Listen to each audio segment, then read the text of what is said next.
प्रिय विद्यार्थियों, नमो नमः, सुप्रभातम। संस्कृत प्रज्ञा चैनल में आप सभी का हार्दिक स्वागत है। आज की कक्षा में हम सब यूपी बोर्ड द्वारा निर्धारित पाठ्य पुस्तक संस्कृत व्याकरण में संकलित वाच्य परिवर्तन पाठ का अध्ययन करेंगे। वाच्य क्या है, इसके बारे में हम जानेंगे।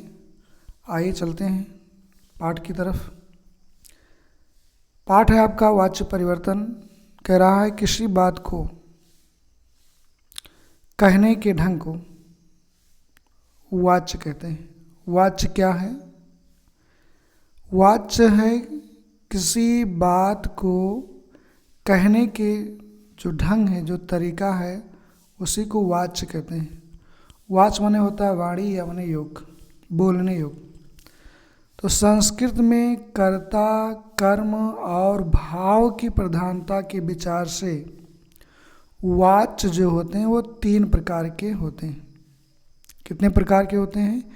3 प्रकार के होते हैं। पहला है आपका कर्तृवाच्य, दूसरा है कर्मवाच्य, तीसरा है भाववाच्य।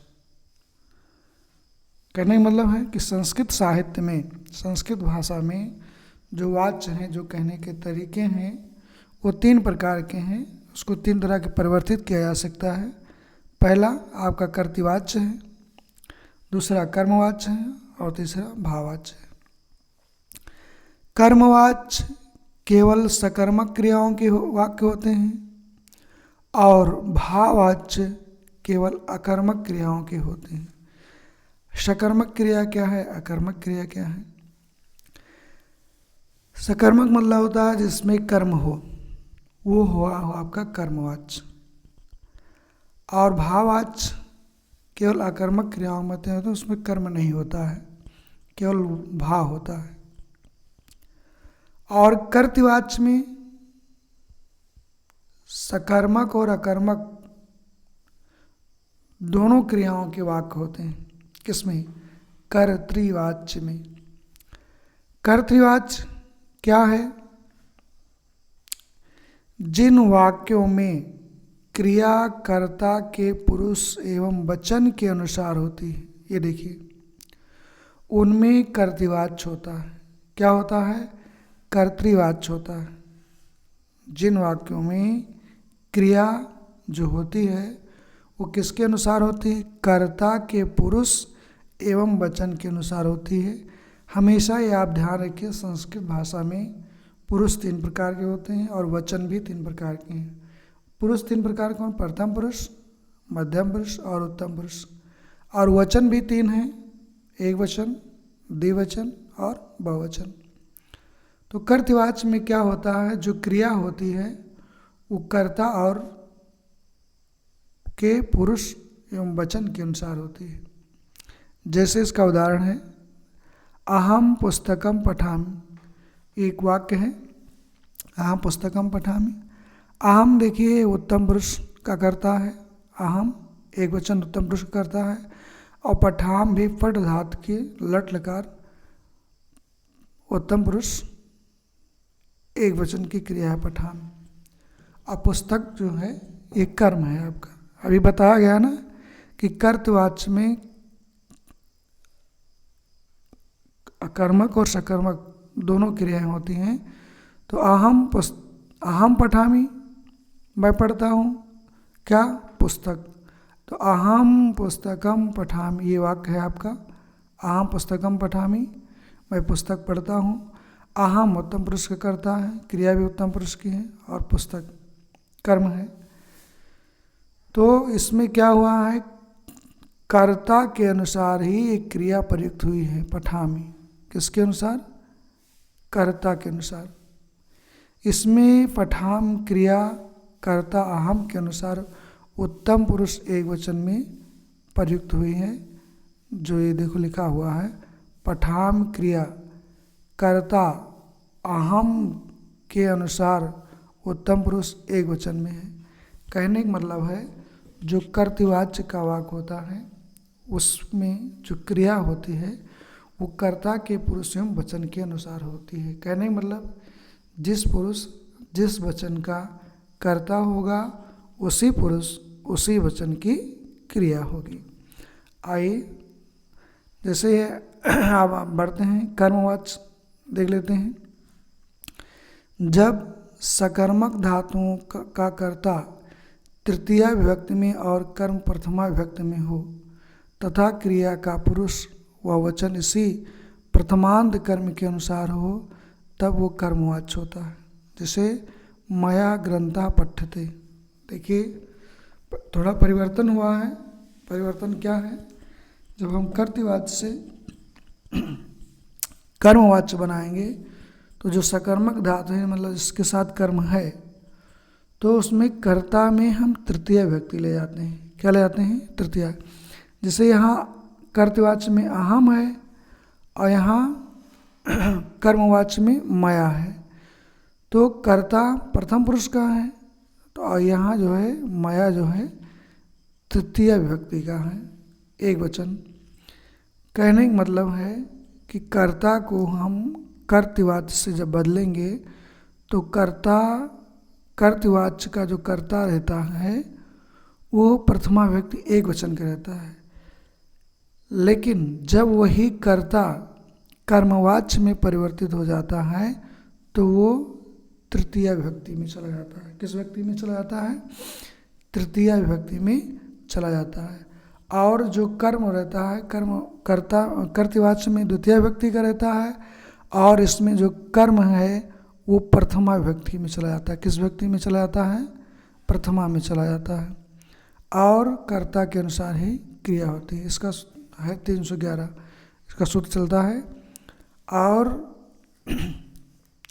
कर्तृवाच्य में प्रथमा विभक्ति का कर्ता रहता है और कर्म में द्वितीय विभक्ति होती है और कर्ता के अनुसार क्रिया होती है। उसका है 121 और इसका है 311। 311 और 121 समझ रहे हो? एक क्या है? कर्ता प्रथमा विभक्ति का है। 3 क्या है? कर्मवाच्य में कर्ता जो है तृतीय विभक्ति में चला जाता है। देख लीजिए, इसी वाक्य में हम आपको क्लियर कर दे रहे हैं, ध्यान दीजिए इस पर। कहाँ पर? ये कर्तृवाच्य और कर्मवाच्य के वाक्यों पर, इसको सब मिटा ही दे रहे हैं। देखिए, जैसे कर्तृवाच्य का वाक्य है अहम पुस्तकम पठामि, ठीक। अहम जो है प्रथमा व्यक्ति का रूप है, अहम माम मया मह्यम, इसका रूप चलता है, एक वचन है। तो ये जो अहम एक वचन कर्ता एक वचन है और यहाँ क्रिया जो है कर्ता तृतीय व्यक्ति में हो गया मया। अहम का अहंकार तृतीय व्यक्ति में रूप हो जाता है मया।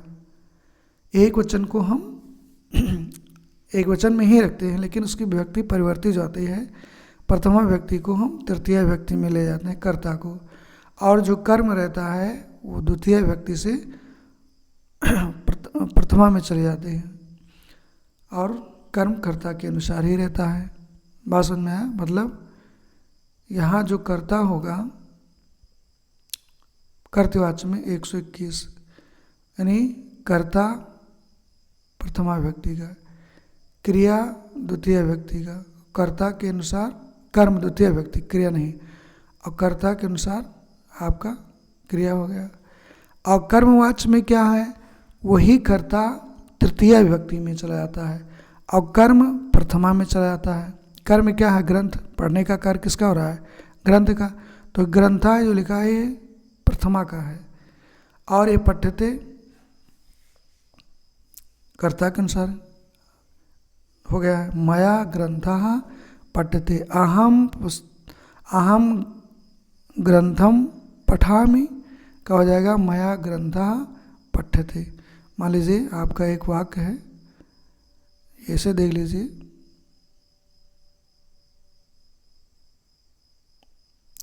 ये अहम पुस्तकम पठाम लिखा है, ले लेते हैं यहाँ थोड़ा सा।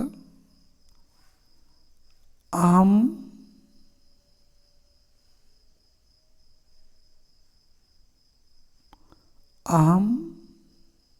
वाक्य है अहम पुस्तकम पठामि, ठीक।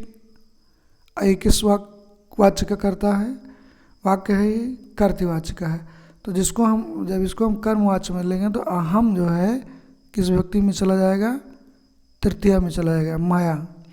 अब पुस्तकम नपुंसक लिंग है तो ये पुस्तकम द्वितीया का, तो यहाँ इसमें भी यही पुस्तकम ही रहेगा, क्योंकि जो नपुंसक लिंग के शब्द होते हैं वो प्रथमा द्वितीय व्यक्ति में एक समान चलते हैं।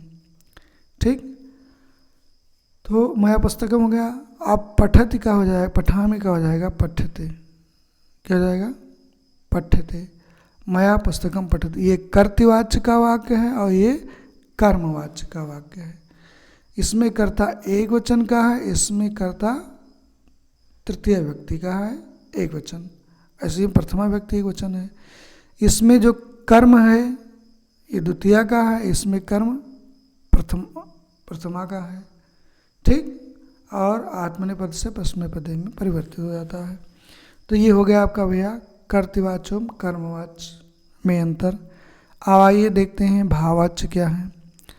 भाववाच्य में क्रिया की प्रधानता है, इसमें कर्म नहीं होता है।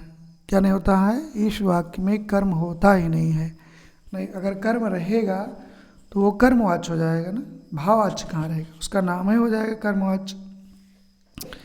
भाववाच्य में केवल क्रिया की प्रधानता होती है। भाववाच्य में क्रिया सदैव प्रथम पुरुष में होती है। किस पुरुष में होती है?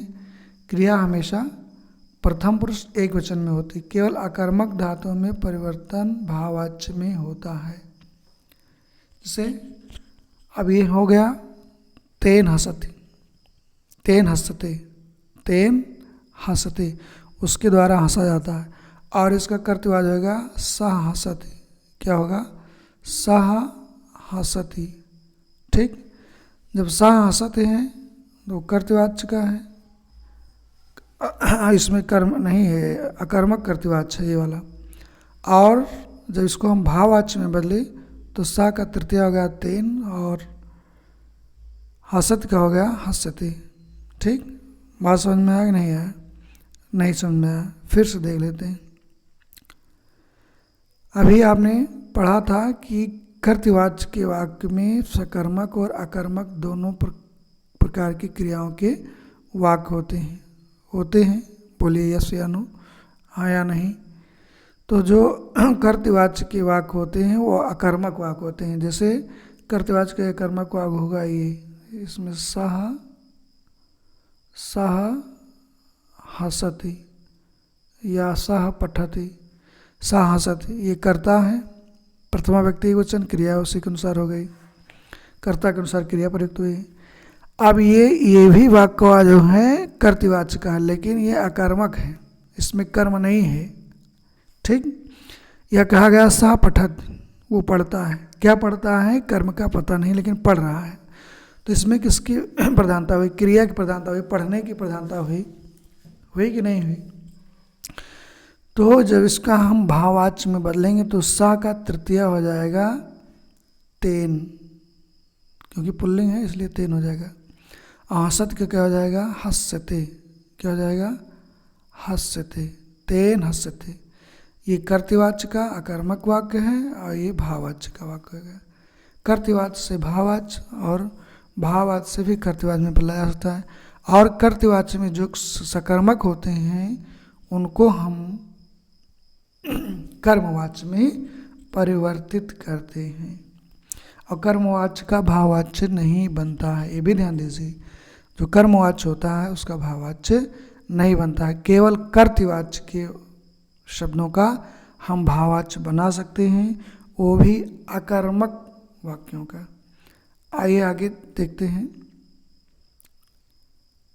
इधर बढ़ते हैं। कर्तृवाच्य से कर्मवाच्य में परिवर्तन, अभी यहाँ समझा ही रहे थे, फिर से यहाँ देख लेते हैं। कर्तृवाच्य से कर्मवाच्य में परिवर्तन के निम्नलिखित नियम हैं। कर्ता को हम तृतीय व्यक्ति में ले जाते हैं। किस व्यक्ति में ले जाते हैं? तृतीया में परिवर्तित कर देते हैं। और कर्म को प्रथमा व्यक्ति में परिवर्तित करना चाहिए। किस व्यक्ति में? प्रथमा व्यक्ति में परिवर्तित करना चाहिए। इसका सूत्र होता है, ये आपका कर्ता है, ये कर्म है और ये क्रिया है। कर्ता कर्म क्रिया, कर्ता कर्म क्रिया, तृतीय व्यक्ति, द्वितीय व्यक्ति, और ये उसमें चला जाएगा। कर्म की बात कर रहे हैं, कर्तृवाच्य कर्मवाच्य, और ये कर्ता के अनुसार क्रिया है। तो 311 हो गया कर्मवाच्य का वाक्य। कह रहा है कर्म को प्रथमा व्यक्ति में परिवर्तित करना चाहिए। क्रिया के मूल रूप में यक जोड़कर उसका रूप आत्मने पद के रूप में चलाना चाहिए तथा कर्म के पुरुष एवं वचन के अनुसार क्रिया को निश्चित करना चाहिए। जिससे कह रहा तुम वृक्षम पश्यसि, तो ये हो जाएगा तया वृक्षः दृश्यते। ठीक, आइए देखते हैं आगे। वृक्षम के स्थान पर वृक्षा होगा, इसको देख लीजिए। ये वाक्य है आपका यहाँ वाला, ये वाक्य है तम वृक्षम पश्यस, तम वृक्षम पश्यस। अब तम जो है प्रथम पुरुष प्रथमा व्यक्ति का है, मध्यम पुरुष का कर्ता है। अब वृक्षम द्वितीय का है, ठीक, और ये 121। अब इसको हम प्रथमा के कर्ता को तृतीया में ले जाएंगे, तब ये कर्मवाच्य हो जाएगा। और ये कर्म जो है ये इसको हम प्रथमा में ले जाएंगे और कर्ता के अनुसार एक क्रिया रहेगी। जिस पुरुष जिस वचन का कर्ता होगा उसी पुरुष उसी वचन की क्रिया होगी। यानी प्रथमा से हम कर्ता को तृतीया में ले जाएंगे, कर्म बनेगा, और कर्म जो है आपका द्वितीया से प्रथमा में चला जाता है। जैसे देख लीजिए, ये साफ साफ लिखा है कर्तृवाच्य से भाववाच्य बनाना। ये कर्तृवाच्य है आपका और ये आपका कर्मवाच्य है। भाववाच्य बोल दिए, क्षमा कीजिएगा। लट लकार यानी वर्तमान काल की बात हो रही है। कह रहा है कि रामः वेदम पठत। राम देखिए प्रथम व्यक्ति का एक वचन है। वेदम, जो वेदम लिखा है ये द्वितीय व्यक्ति है, कर्म है। ये वेद कर्म है और पठत क्रिया है। तो रामा वेदम ये सकर्मक क्रिया है, सकर्मक वाक्य है। रामा वेदम पठत, सकर्मक अकर्मक समझ रहे हो, जिसमें कर्म हो वही सकर्मक है। जिस वाक्य में कर्म हो वो सकर्मक है और जिस वाक्य में कर्म ना हो वो अकर्मक वाक्य है। तो रामा वेदम पठत, राम वेद पढ़ता है, तो राम का तृतीया क्या हो जाएगा, कर्मवाच्य में ले जाएंगे तो रामेण हो जाएगा। अब ये वेदम ये द्वितीया का था, यहाँ वेदा हो जाएगा, और पठत क्या हो जाएगा, पठते। रामः वेदम पठत का हो जाएगा रामेण वेदम पठ्यते। अब देखिए है बालका चंद्रम पश्यत, बालका चंद्रम पश्यत, बालक का तृतीया क्या हो जाएगा, बालकेन, और चंद्रम का चंद्रः, पश्यत का दृश्यते हो जाएगा। बालका गीताम पठति, बालकेन गीताम पठ्यते। आशा करता हूँ कि आपके समझ में आ रहा होगा। फिर देखिए वयम जलम पिबामः, कर्ता के अनुसार क्रिया, अस्माभि जलम पिबते, तृतीय व्यक्ति बहुवचन। रामा पत्रम लिखत, राम पत्र लिखता है, तो रामेण पत्रम लिख्यते, पत्र नपुंसकलिंग है। ठीक, अहम पुस्तकम पठामि, मैं पुस्तक पढ़ता हूँ, मया पुस्तकम पठते, पुस्तक भी नपुंसकलिंग है। तो इसका रूप प्रथमा और द्वितीय का एक ही समान चलता है। पुस्तकम पुस्तके पुस्तकान, और द्वितीय में हो जाएगा पुस्तकम पुस्तके पुस्तकानि। तो प्रिय विद्यार्थियों, आज की कक्षा में केवल आज इतना ही। कल हम लिट लकार को पढ़ेंगे। तब तक के लिए नमः संस्कृत है।